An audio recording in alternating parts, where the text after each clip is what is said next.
खिलाफत राशिदा, खिलाफत राशिदा मैं बयान कर रहा हूं और आप हो सके तो हमेशा बयान करो अपने बच्चों को। क्यों? इसलिए कि मेरे आका सल्लल्लाहु अलैहि वसल्लम ने इरशाद फरमाया, कयामत कायम नहीं होगी उस वक्त तक जब तक कि खिलाफत राशिदा वापस ना आ जाए।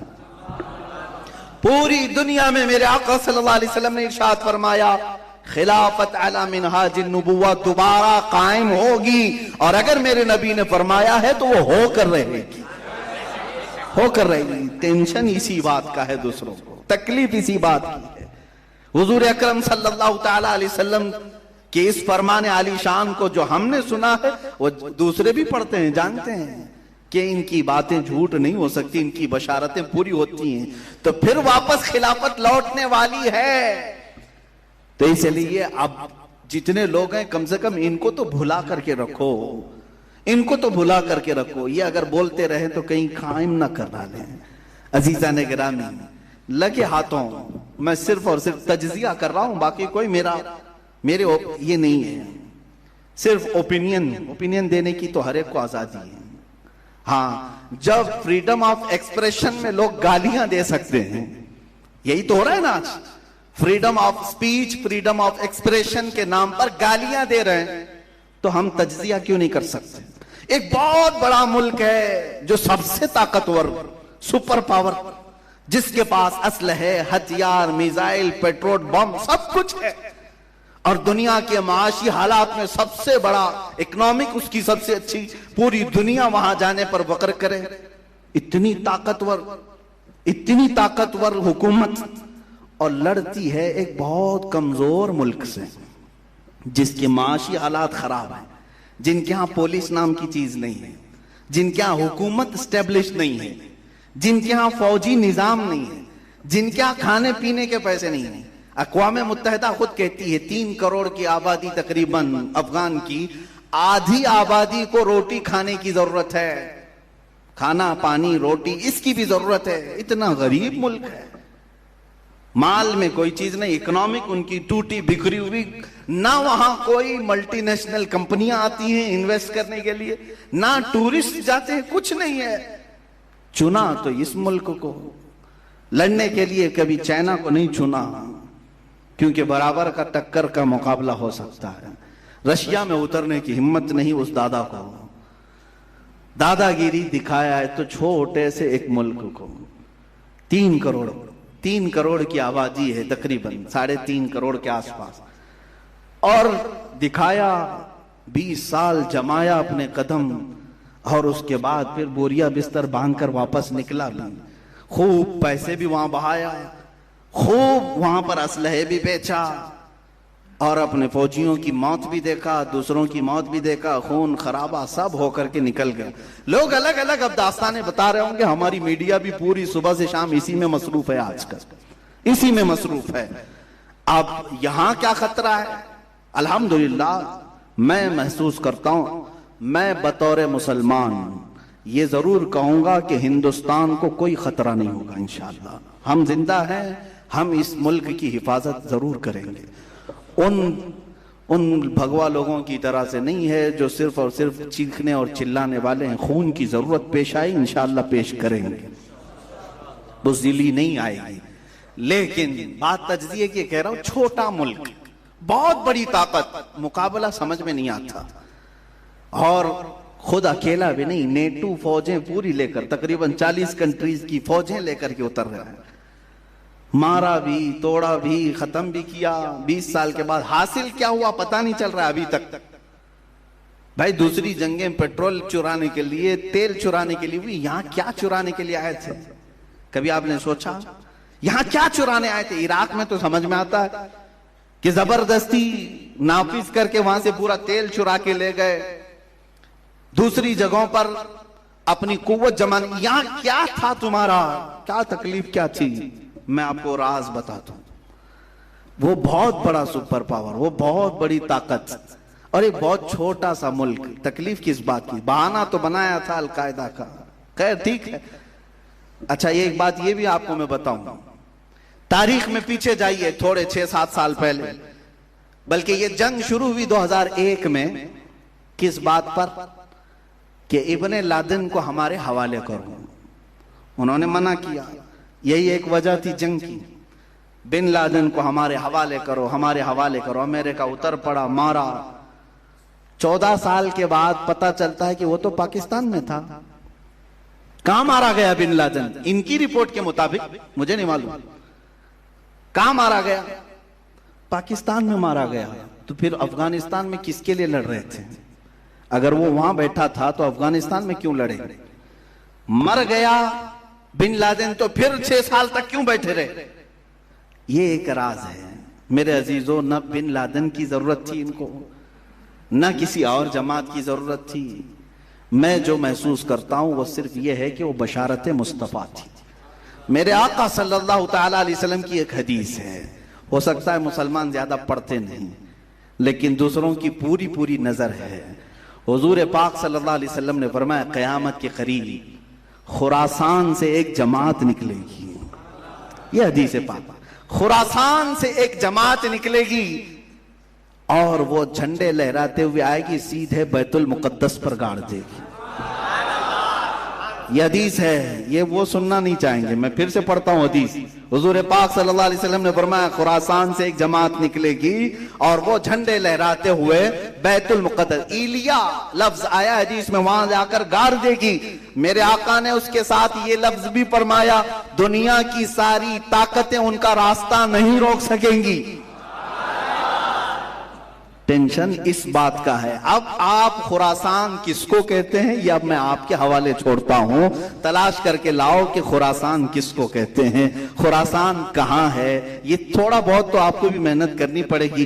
पूरा मैं खुल करके बोलूं तो बहुत सारे लोगों को फिर तकलीफ हो जाएगी कि अच्छा खुरासान की यह हदीस फिर से आप उसी पर फिट कर रहे हैं। नहीं, मैं तो हुजूर की हदीस सुना रहा हूं कि खुरासान से एक जमात निकलेगी। यही डर था बड़ी ताकत को कि वहां से कोई जमात ना निकले जो इजराइल के तक आ सके, जो बैतुल मुकद्दस तक आ सके। अपनी नाजायज औलाद को बचाना था, इसलिए कि वहां से कोई आने वाला या उठने वाला दिखे तो बार बार हमले किए जाएंगे।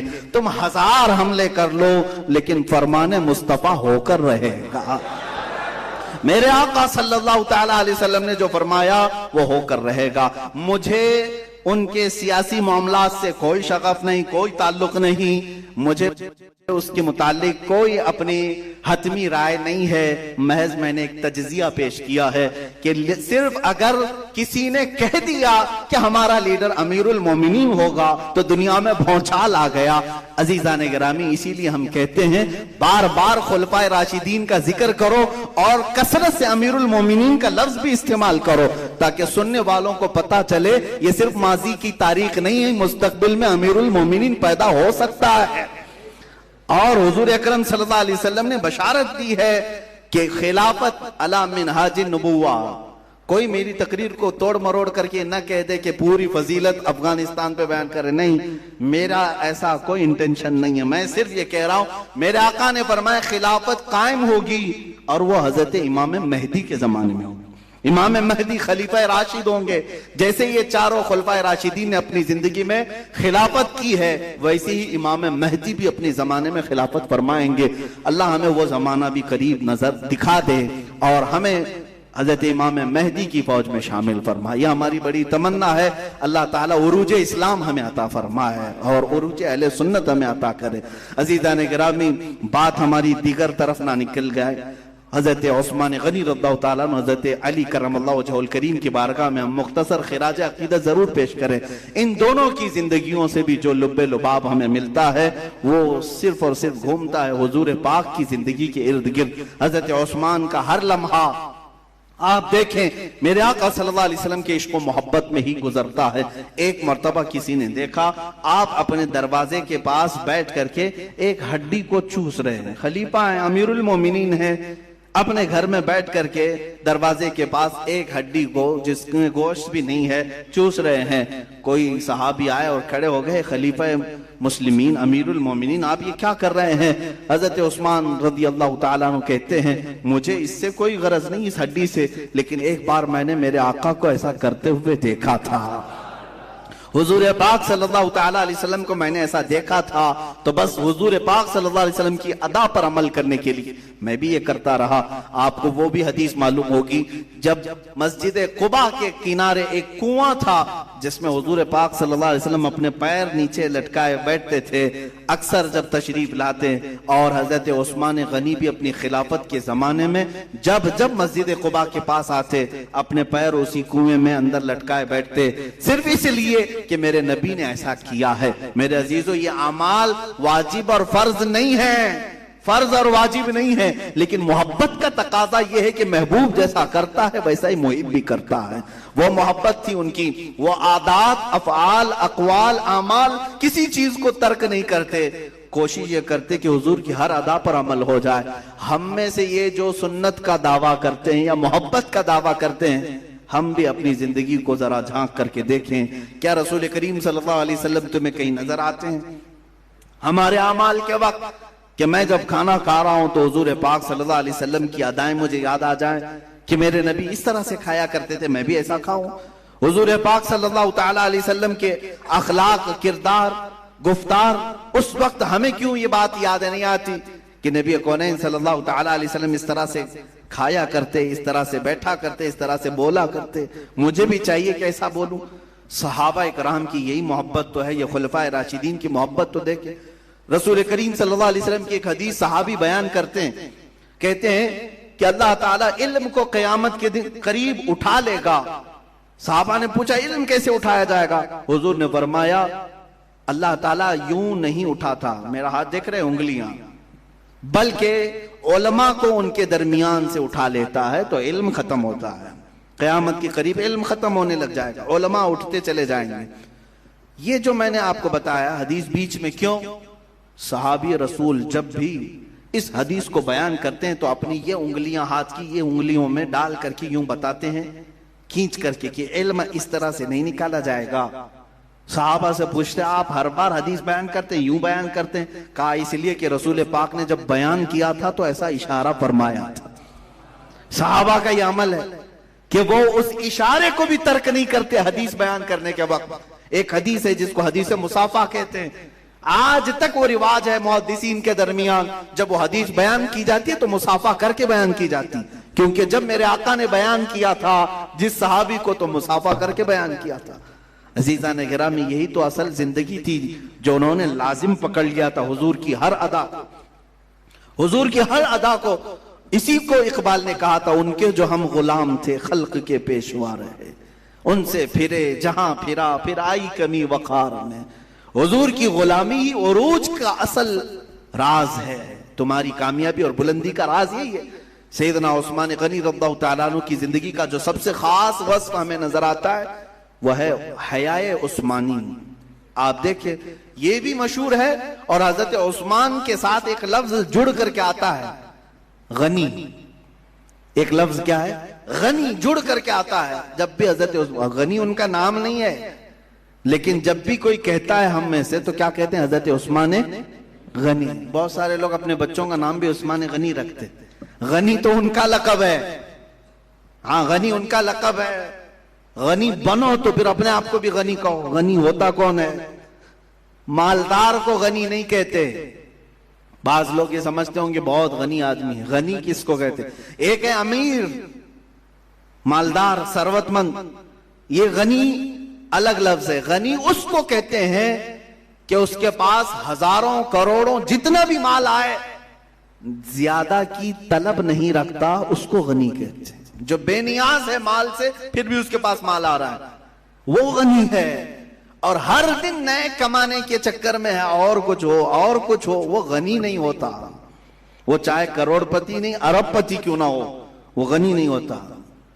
बात समझ में आ रही है? तो कोई भूल से बड़े पैसे वाले को गनी ना कहे, गनी वो है जो बेनियाज है माल से। और हज़रत उस्मान गनी रज़ियल्लाहु तआला अन्हु बेनियाज से, माल की तलब में जिंदगी नहीं गुजारी, अल्लाह ने उन्हें दे दिया है, और इतना दिया कि आज तक खत्म नहीं हो रहा है, आज तक खत्म नहीं हो रहा है। हज़रत उस्मान का माल मदीने तैयबा में अब भी मौजूद है।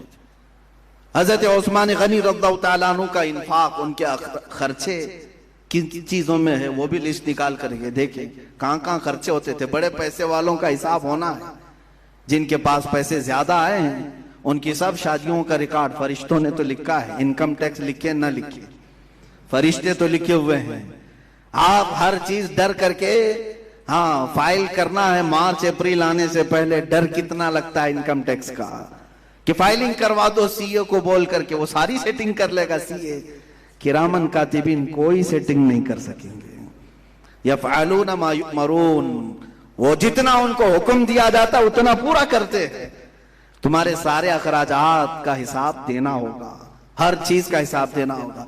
पानी की तरह पैसे जो बहा देते हैं, ये समझते हैं मेरे पैसे मैं जहां चाहूं खर्च करूं, याद आएगी उस दिन जब तुम्हें क़यामत के दिन हिसाब देना होगा।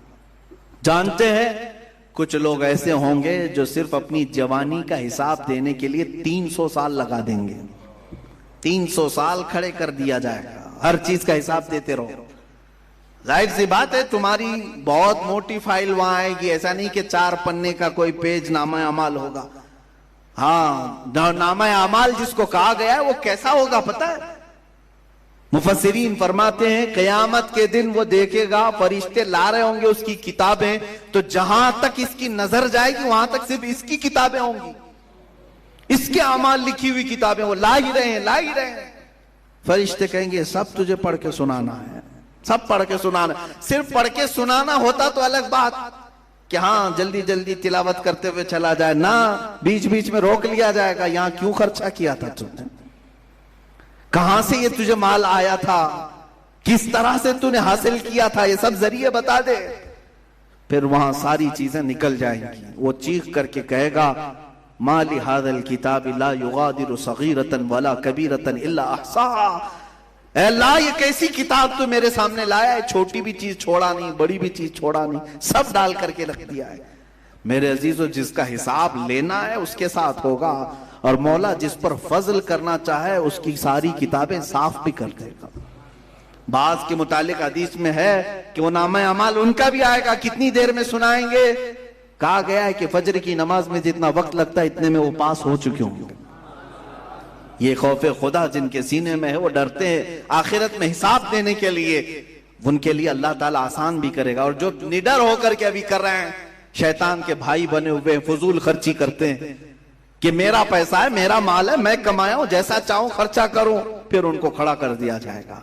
अजीजान गिरामी, तुम्हारे पैसों के खर्चे की लिस्ट निकाल लेना और हजरत उस्मान की पूछो कहां कहां खर्चा किए थे। अल्लाह अकबर। हजरत उस्मान गनी रज़ियल्लाहु ताला अन्हु मदीने आए, मुसलमानों को पानी की किल्लत है, तो एक ही कुआं था जो यहूदी के पास था, वो पूरा आपने तकरीबन 12,000 दिरहम देकर के खरीदा और वक्त कर दिया। आज भी वो बीर रोमा मौजूद है, आज भी वो कुआं मौजूद है। और जब मदीने में गल्ले की कमी थी तब खरीद करके वक्त किया। मस्जिद नबवी में लोगों को नमाज पढ़ने के लिए तंगी हो रही थी, तकरीबन 20,000 दिरहम के आसपास पैसे देकर के दूसरी जमीनें खरीदी, हुजूर की जिंदगी में ही उसको वक्त किया। आज मस्जिद नबवी शरीफ की जो तोसी हुई है, जो असल मस्जिद नबवी अभी जो अंदर पढ़ते हैं, वो हुजूर के जमाने की जितनी मस्जिद है उसमें हजरत उस्मान की खरीदी हुई जमीन है, हजरत उस्मान गनी रज़ियल्लाहु ताला अन्हु की खरीदी हुई जमीन है। इतना ही नहीं मेरे अजीजों, जब जैश उसरा जंग तबूक में जा रहे थे, हुजूर सल्लल्लाहु अलैहि वसल्लम ने, माल की बहुत कमी थी, तो सफर बहुत लंबा था और मौसम बहुत सख्त था। हुजूर ने ऐलान किया कि कोई इसके लिए मदद पेश करेगा। हजरत उस्मान गनी ने 1,000 ऊंट, 1,000 ऊंट साजो सामान समेत वक्फ किए जैश उसरा में। आज के जमाने में भी जाओ ऊंट खरीद करके देखो कितने का आता है, पता चलेगा। अरब में उस वक्त ऊंट जो है सारी चीजों का जरिया था, वो सवारी भी था, बहुत सारी चीजों के लिए इस्तेमाल होता। 1,000 ऊंट, आज के जमाने में भी लाख से कम के ऊंट मिलते नहीं हैं, अच्छे ऊंट जो होते हैं। 1,000 ऊंटों को हजरत उस्मान गनी ने वक्फ किया। फिर हुजूर ने दोबारा ऐलान किया है कोई और जो अल्लाह की राह में वक्फ करे। फिर हजरत उस्मान खड़े हुए, 2,000 ऊंट फिर से दिए साजो सामान के साथ। फिर हजरत हुजूर पाक ने ऐलान किया, तीसरी बार भी हजरत उस्मान खड़े हुए और फिर 1,000 ऊंट दिए।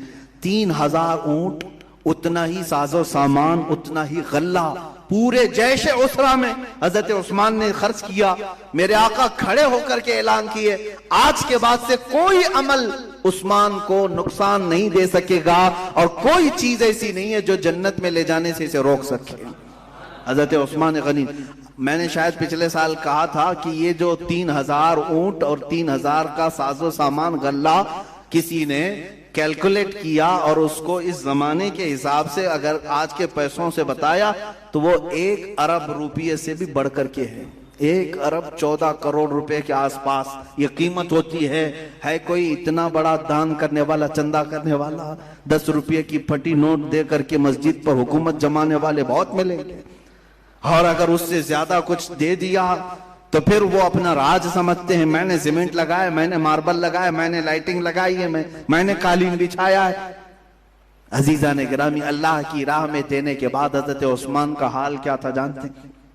1 अरब 14 करोड़ या 25 करोड़ इतना माल देने के बाद हजरत उस्मान गनी को जब कभी कोई पूछता तो वो कहते कि मुझे याद भी नहीं है। उनको उस चीज का याद भी नहीं कि वो कितना माल दिए थे।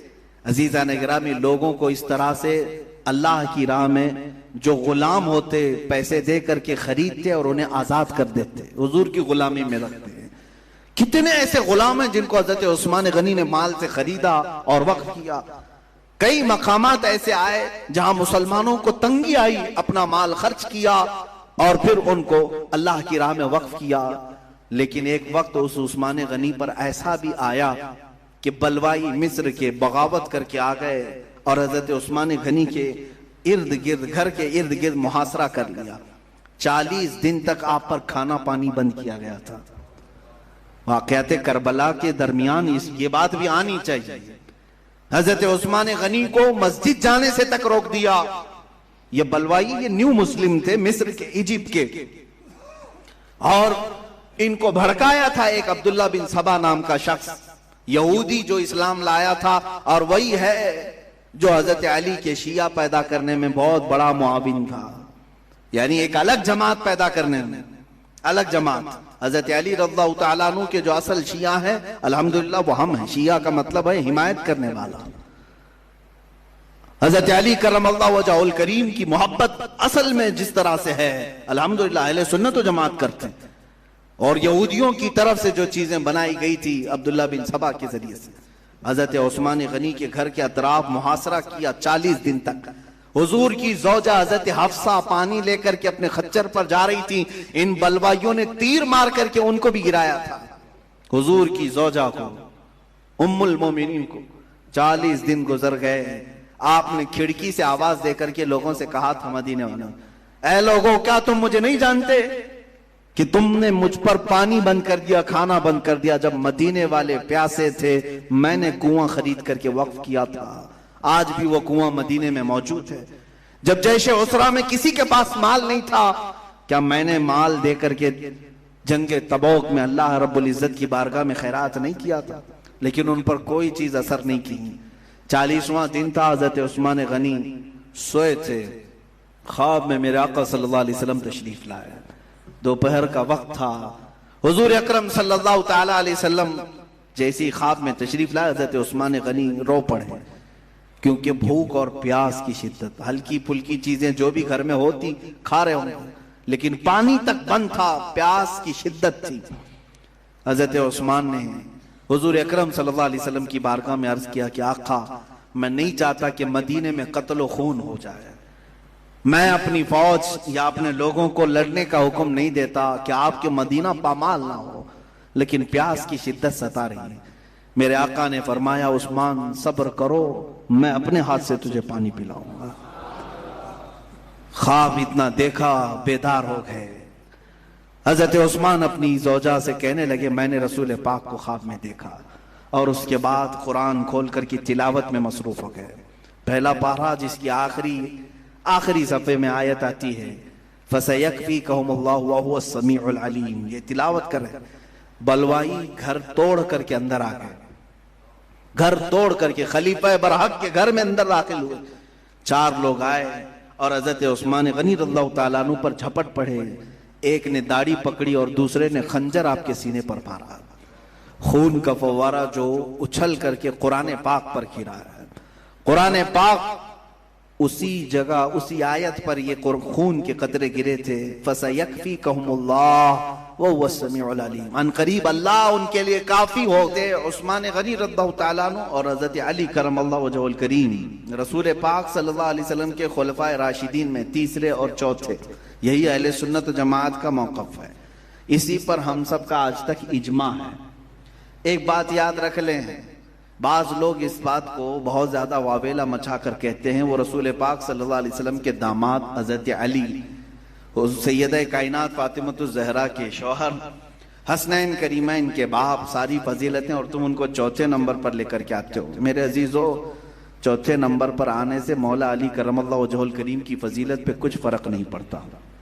जो अल्लाह ताला ने उन्हें अता फरमाया, जो रसूल पाक सल्लल्लाहु ताला अलैहि वसल्लम से उनकी कुर्बत है, वो बदस्तूर वैसी ही रहेगी। मेरे अजीजों, अहादीस उठा करके पढ़ो। हुजूर सल्लल्लाहु ताला अलैहि वसल्लम अपनी जिंदगी पाक में जितना करीब हजरत अली को रखते थे, ये तीनों खुलफाए राशिदीन अपने दौरे खिलाफत में हजरत अली को वैसे ही रखा करते थे। खिलाफत के बहुत सारे काम सिद्दीक अकबर के जमाने में हो, उमर फारूक के जमाने में, उस्मान गनी के जमाने में हो, रिज़वानुल्लाहि ताला अलैहिम अजमईन, हजरत अली के मशवरे के बगैर कोई काम नहीं होता था। उन्होंने भी अपने अपने जमानों में मुशीर खास रखा। ये झगड़े और फसादात जिस तरह से गैरों की तरफ से डाले गए हैं और वसवसे मोमिनीन के दरमियान डाल करके इन्हें गुमराह करने की कोशिश की जाती है, बच्चे मेरे अजीजों। उम्मत का इस बात में कोई झगड़ा नहीं, बल्कि खुलफाए राशिदीन का आपस में कोई झगड़ा नहीं रहा, उनका आपस में कोई झगड़ा नहीं रहा। चार खुलफाए राशिदीन हैं, हजरत अबू बकर, हजरत उमर, दो खलीफा तो हुजूर के ऐसे हैं जो हुजूर के ससुर हैं, और हजरत उस्मान और हजरत अली दो ऐसे खुलफा हैं जो हुजूर के दामाद हैं। और इनकी आपस में भी बड़ी गहरी रिश्तेदारियां हैं। हजरत अबू बकर सिद्दीक रज़ियल्लाहु ताला, हजरत उमर फारूक रज़ियल्लाहु ताला, ये सब कुरैश से हैं, चारों खुलफा कुरैश से हैं। और इनकी आपस में ससुराली रिश्तेदारियां भी हैं, ननहाली रिश्तेदारियां भी हैं, ददियाली रिश्तेदारियां भी हैं, और सबसे बड़ी रिश्तेदारी हुजूर की मोहब्बत है, सहाबियत है। हुजूर अकरम सल्लल्लाहु ताला अलैहि वसल्लम की पूरी हयात तय्यबा में इन चारों खुलफाए राशिदीन में किसी एक रिवायत में हमने नहीं देखा कि इनके झगड़े फसादात हुए, एक दूसरे के इख्तिलाफात हुए, कुछ हुआ हो, ऐसा कभी नहीं देखने मिला। और 30 साल खिलाफत राशिदा के जमाने में भी कभी हमको सुनने में नहीं आता कि हजरत अली रज़ियल्लाहु ताला अन्हु ने सिद्दीक अकबर के खिलाफ ऐलान कर दिया, हजरत उमर के खिलाफ ऐलान कर दिया, हजरत उस्मान के खिलाफ ऐलान कर दिया, कभी नहीं। और ना ही उन खुलफा ने हजरत अली करमल्लाहु वजहुल करीम की ताज़ीम और तकरीब में कभी कोई कमी की हो, हरगिज़ नहीं। जब हुजूर सल्लल्लाहु अलैहि वसल्लम के ज़माने में भी कुछ नहीं था, खुलफाए राशिदीन के दरमियान में आपस में भी कुछ नहीं था, तो 1400 साल के बाद की कीड़ों के अंदर कैसे ये सब नफरतें आ गई? ये सिर्फ और सिर्फ यहूदियों, ईसाइयों और मुस्तशरिकीन की तरफ से छोड़े हुए शोशे हैं जो तुम्हारे दरमियान नफरत की दीवारें खड़ी करते हैं। आप सब इसी मौक़िफ़ पर कायम रहे कि मेरे आका सल्लल्लाहु ताला अलैहि वसल्लम के ये खुलफाए राशिदीन, हर एक को अल्लाह ताला ने खुसूसी इनामात अता किया, हर एक अपने इनाम में मखसूस है। अगर मेरे आका सल्लल्लाहु अलैहि वसल्लम ने सिद्दीक अकबर रज़ियल्लाहु ताला अन्हु के मुतालिक फजीलत में ये फरमा दिया है कि मेरे ऊपर जितने लोगों के एहसानात थे मैंने सबके चुका दिया सिवाय अबू बकर के। अबू बकर का अल्लाह ताला बदला क़यामत के दिन ही अता करेगा। उनकी फजीलत में अगर मेरे आका ने फरमाया है तो फारूक आजम के लिए भी कहा, अगर मेरे बाद कोई नबी होता तो उमर इब्ने खत्ताब होते। और इतना ही नहीं, हजरत उस्मान के लिए भी हुजूर ने फरमाया कि मैं क्या उससे हया ना करूं जिससे अल्लाह के फरिश्ते भी हया करते हैं। हजरत उस्मान गनी के मुतालिक हुजूर ये फरमाते हैं, अगर मेरी 100 बेटियां होती, एक के बाद दीगरे एक एक इंतकाल कर जाए, सबको मैं उस्मान के निकाह में देने को पसंद करता। हजरत उस्मान के मुतालिक फजीलत है। इसी तरह मेरे अजीजों, हैदर कर्रार के लिए भी हुजूर ने जो फरमाया है वो उनका खुसूसी इनाम है। अल्लाह के नबी ने फरमाया, अना मदीनतुल इल्मी व अलीयुन बाबूहा, मैं इल्म का शहर हूँ और अली उसका दरवाजा है। हुजूर ने ये भी फरमाया, मन कुन्तु मौलाहु फहादा अलीयुन मौला, फरमाया मैं जिस का आका हूँ या अली भी उसके आका है। इसीलिए आज पूरी दुनिया में हम जो अहले सुन्नत व जमात हैं, हजरत अली को मौलाए कायनात कहते हैं। वो कायनात के आका हैं क्योंकि हुजूर सल्लल्लाहु अलैहि वसल्लम की तरफ से फरमाया गया। अब मैं फजीलतों की के बाब में जाऊं तो चारों खुलफा को मेरे आका सल्लल्लाहु अलैहि वसल्लम ने कुछ ना कुछ बशारतें अता फरमाई। इंसाफ का तकाजा यह है कि तुम तराजू को बराबर रखो। सिद्दीक अकबर की फजीलत बयान कर रहे हो तो कहीं किसी दूसरे को घटाओ नहीं। मौला अली करमल्लाहु वजहुल करीम की फजीलत बयान कर रहे हो तो ख्याल रखना कि दूसरे खुलफा में कहीं तुम्हारी जुबानों से कमी, नक्स या ऐब जोई ना आए, बल्कि वो रसूलुल्लाह सल्लल्लाहु अलैहि वसल्लम के करीबी यार हैं, निसार होने वाले साथी हैं, जिन्होंने हुजूर सल्लल्लाहु अलैहि वसल्लम के साथ पूरी जिंदगी बिताई। आप देखें, सिद्दीक अकबर भी ईमान लाने में सबसे पहले हैं, हैदर कर्रार भी ईमान लाने में सबसे पहले हैं। मक्का में ऐलान नबूवत हुआ, सबसे पहले इस्लाम में आने वालों में कौन है? हजरत अबू बकर। उम्र दराज लोगों में, बच्चों में हजरत अली करमल्लाहु वजहुल करीम हैं, औरतों में खदीजतुल कुबरा रज़ियल्लाहु तआला अन्हा है। सब ये शुरू इस्लाम में आने वाले। और फिर हिजरत करने के वक्त अगर हजरत अबू बकर की हम फजीलत बयान करते हैं कि मेरे आका के वो हम सफर थे, हुजूर सल्लल्लाहु अलैहि वसल्लम के साथ साथ सफर किए, गारे सौर में साथ थे, मदीने तक का सफर साथ किया, ये सिद्दीक अकबर की फजीलत है। साथ ही हम हैदर कर्रार के मुतालिक भी बयान करेंगे कि अपने बिस्तर पर अगर किसी को सुलाया मेरे आका ने तो मौला अली को सुलाया था। फजीलतें सबकी हैं, तराजू बराबर कायम रखो। मेरे अजीजों, ये खुलफाए राशिदीन के दरमियान बराबर का तराजू कायम रखना, इसी का नाम मसलक आला हजरत है।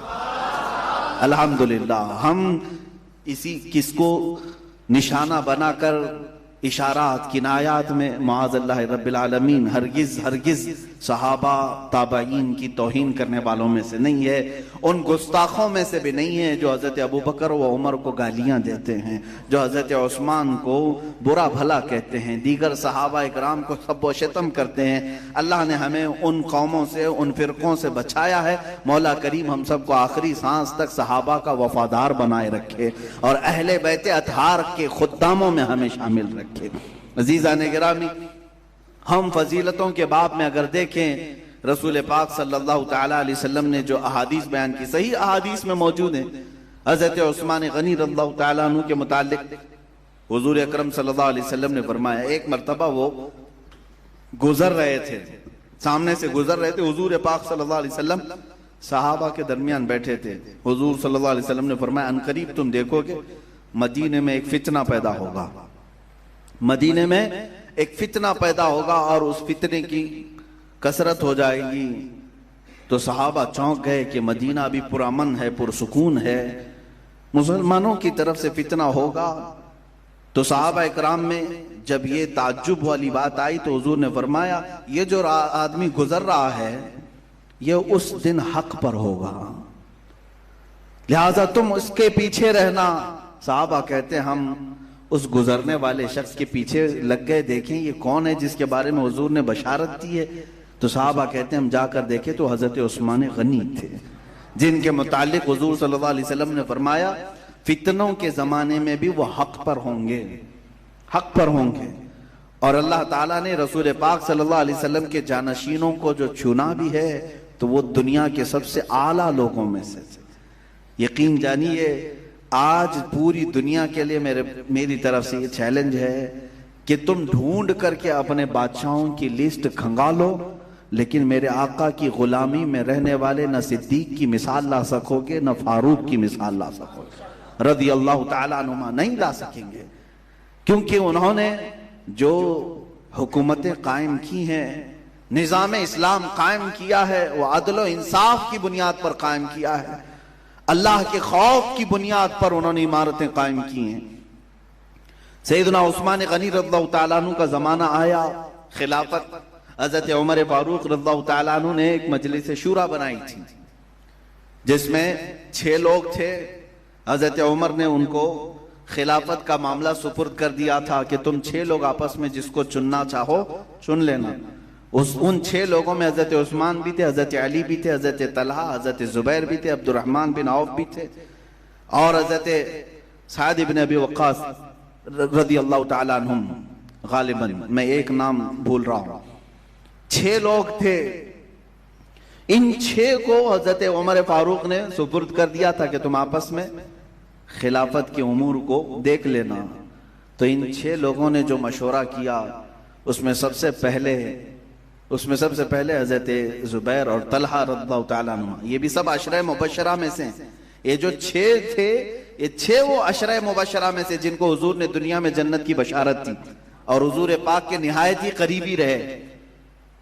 ये दोनों लोगों ने पहले अपने आप को अलग कर लिया खिलाफत से और उसके बाद इसी तरह एक ने दूसरे ने तीसरे से खिलाफत का जिम्मा दूसरे को डालना चाहा।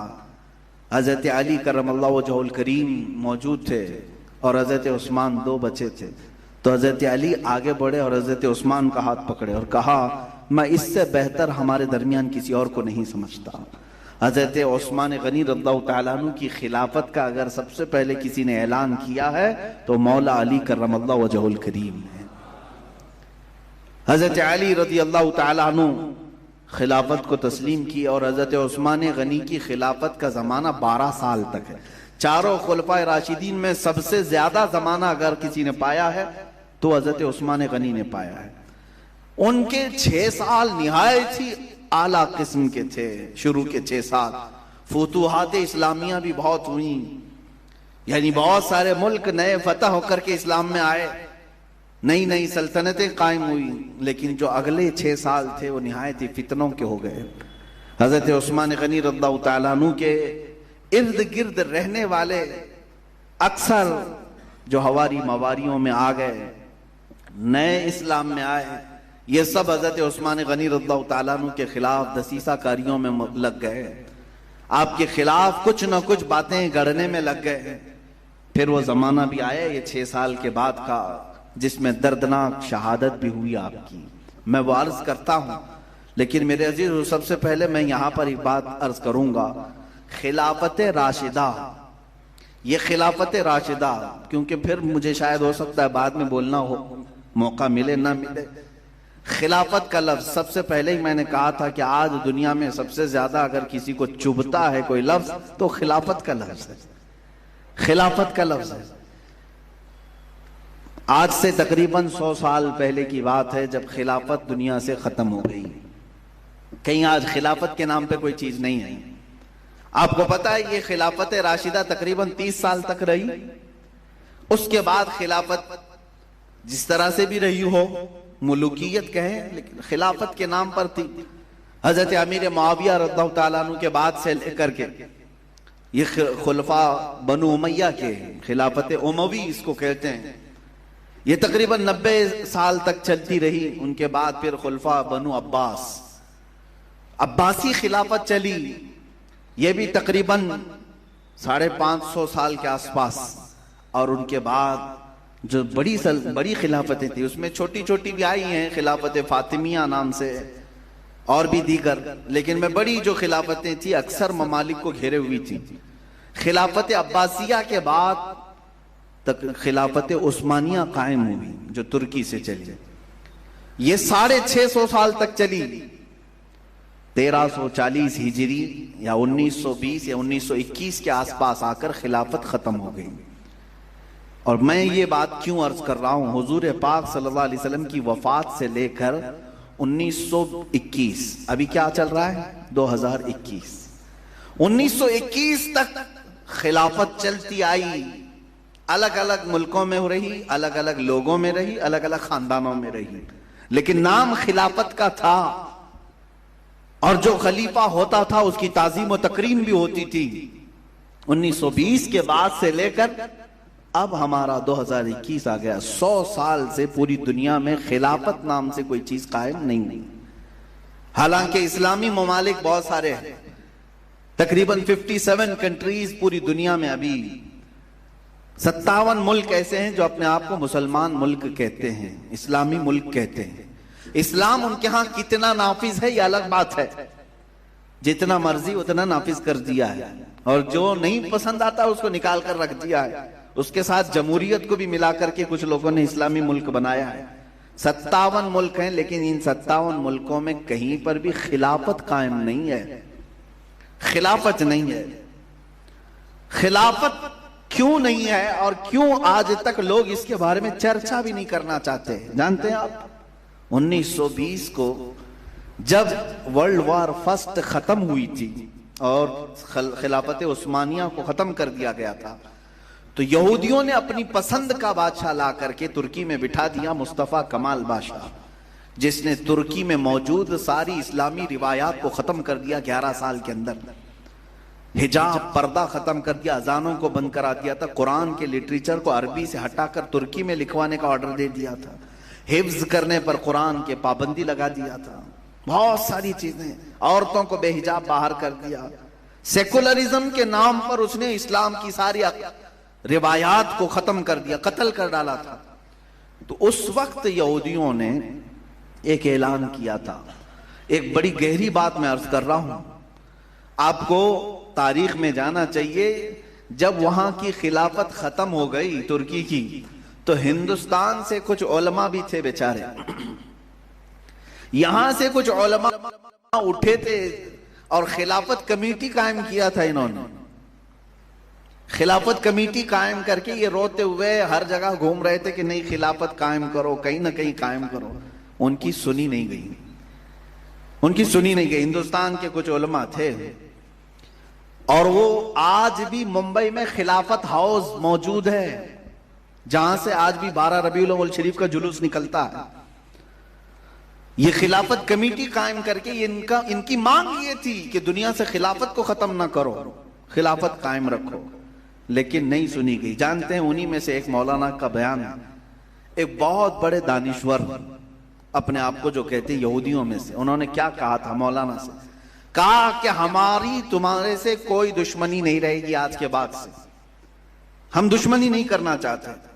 आप मस्जिदें बनाना चाहे बनाओ, खूब बनाओ, मदरसे बनाना है मदरसे बनाओ, आपको सारी छूट रहेगी, मुसलमान की हैसियत से जीता रहे। लेकिन 2 बातें इसकी जुबान पर नहीं आना चाहिए, वरना फिर हम वापस जंग के लिए आएंगे। कहा क्या चीजें? कहा एक लफ्ज जिहाद ना आए, दूसरा लफ्ज खिलाफत ना आए। यही 2 लफ्ज हैं जो गढ़ते हैं, चुभते हैं। क्यों? खिलाफत का लफ्ज ऐसा है कि मुसलमानों के दिलों पर ताजीम आती है, मुसलमानों के दिलों पर रौब आता है कि खलीफा है, और खलीफा को अमीरुल मोमिनीन कहा जाता है, और कुरान में उसकी इक्तिदा और उसकी पैरवी करने का हुक्म आ गया कि जो खलीफा होगा मुसलमानों का, उसकी पैरवी करना मुसलमानों पर लाजिम है। तो होता क्या है कि कोई खलीफा बनेगा, पूरी दुनिया भर के मुसलमान अपने दिल से उसके साथ जुड़ जाते हैं। ये खत्म करो, ये खत्म करो। प्राइम मिनिस्टर रखो, प्रेसिडेंट रखो, बादशाह रखो, सुल्तान रखो, हर मुल्क का। तो ये सिस्टम लाया गया, हर टुकड़े टुकड़े में अलग अलग लोगों को बांट करके तुम्हारा लीडर है, ठीक है, लेकिन खलीफा नहीं कहना। अच्छा, मजे की बात ये देखें, लीडर हैं हमारे इस्लामिक कंट्रीज में, लेकिन किसी को खलीफा नहीं कहते। उसके अलावा जंगें भी हो रही हैं, जंगें भी हुई, इस्लामी मुल्कों की आपस में भी हुई, दूसरों के साथ भी हुई, लेकिन आज तक आपने सुना कि इन्होंने किसी जंग को जिहाद का नाम दिया हो? नहीं, या तो बैटल कहेंगे या वार कहेंगे। एक जंग हो रही है, यमन की जंग है, शाम की जंग है, इराक की जंग है, अफगान की जंग है। जंगें, इसको पूरी प्रिंट मीडिया हो, इलेक्ट्रॉनिक मीडिया हो, जंग का नाम देगी, कभी ये नहीं कहेगी कि मुसलमान फलां के साथ जिहाद कर रहे। क्यों? जिहाद का लफ्ज कहेंगे तो पूरी दुनिया भर के मुसलमानों के दिलों में फिर से वो जज्बा शहादत बेदार होगा। हर जगह से लोग कहेंगे कि फिर हाँ, हुजूर पाक ने जो शहादत के मकामात हमें बयान किए, शायद मौका मिलने वाला। यहाँ तो मुसलमान उसको कहा गया है जिसको इकबाल ने क्या अच्छे अंदाज में कहा, ये फाका कश मौत से डरता नहीं जरा, रूहे मोहम्मदी इसके बदन से निकाल दो। यहूदियों ने कहा था ये भूखा रहता है, प्यासा रहता है, मौत से भी डरता नहीं, फाका कश है, कफन लेकर के घूमता है। आखिर कौन सी चीज है जो इसको खौफ से आजाद रखी है? वो कहते हैं सिर्फ रूह मोहम्मदी है इसके अंदर जो इसे बेखौफ करती है। दो चीजें मैंने अर्ज किया, एक खिलाफत, दूसरी जिहाद। मुझे आज कोई रोक सकता नहीं है क्योंकि हमारा टॉपिक खुलफाए राशिदीन चल रहा है, इसलिए खिलाफत को बयान कर रहे हैं। हाँ, कोई अगर ये कहे कि अभी अभी ताजा पड़ोस में जंग चल रही है और यहाँ आप खिलाफत की बात कर रहे हैं, मेरे अजीजों ये तो टॉपिक बराबर उसी दिन आ गया है, इसीलिए हम अर्ज कर रहे हैं खुलफाए राशिदीन की बात है। हाँ, लोगों को यही तासुर जाएगा कि तालिबान बरसरे इख्तिदार आ गए, अफगान में हुकूमत कायम हो गई और इधर खिलाफत का बयान चल रहा है। ये तो मैचिंग हो गई, खिलाफत राशिदा का बयान चल रहा है। अब मैं ये जो बात खिलाफत पर कह रहा हूं उसकी वजह भी मैं बताऊं कि आज पूरी दुनिया भर की मीडिया देखें, अगर सुर्खियां किसी बात की लगाई गई होंगी तो सिर्फ अफगानिस्तान की होंगी। तलाश करो, सर्च करो, क्यों? अरे मियां, बहुत सारी हुकूमतें तख्ता पलटती हैं, दूसरा तख्त आ जाता है, दूसरा बादशाह आता है, दूसरा प्राइम मिनिस्टर आता है, कभी फौजी जनरल तख्ता पलट करके हाकिम बन जाता है, लेकिन इतना वावेला नहीं होता। इतना वावेला यहाँ इसलिए हो रहा है कि अब जो जमात आने वाली है उसने ऐलान ये किया है कि अब हमारा प्राइम मिनिस्टर नहीं होगा, हमारा अमीरुल मोमिनीन होगा। बस इतने लफ्ज। मैं ना हिमायत की बात कर रहा हूं ना मैं कोई चीज, मैं तो सिर्फ तज्जिया कर रहा हूं कि इस लफ्ज से भी तकलीफ है कि अगर एक जमात ने कह दिया कि हम अमीरुल मोमिनीन पुकारेंगे जो हमारा लीडर होगा, सबकी नींदें उड़ गई हैं, सब बेचैन हैं। अब इधर उधर हालात बिखरे हुए हैं। मेरे अजीजों, जिन लोगों ने ये कहा था कि हमने वहां पर वेल ट्रेन्ड आर्मी रखी है, 3 लाख की आर्मी है, हमने उनको ऐसे असलहे दिए हैं कि दुनिया में वैसे असलहे किसी फौज के पास नहीं, और हमने उनको ऐसी तरबियत दी है कि पूरी दुनिया में ऐसी तरबियत किसी को नहीं दी है। ये अमेरिका कह रहा था, और ये कह रहा था कि 3 लाख की फौज हम वहां छोड़ आए हैं और कोई उसका कुछ नहीं कर सकेगा। 8 दिन में दुनिया ने फिर देखा, मुट्ठी भर जमात में वो 3 लाख भी दाखिल होती चली गई। अजीजा ने गिरामी, कुरान कहता है कम मिन फिअतिन कलीलतिन गलबत फिअतन कसीरतन बिइज़्निल्लाह। अक्सर ऐसा होता है, छोटी जमात को अल्लाह बड़ी जमात पर भारी कर देता है। ये तो हालात हैं, ये हालात हैं जमाने के। अजीजा ने गिरामी, मुझे बहुत दूर जाना नहीं है, मुझे मेरे हिंदुस्तान में रहना है और मैं यहां पर बात करूंगा। हाँ, खिलाफत होती क्या है और खिलाफत के लफ्ज से दूसरों को तकलीफ क्या थी।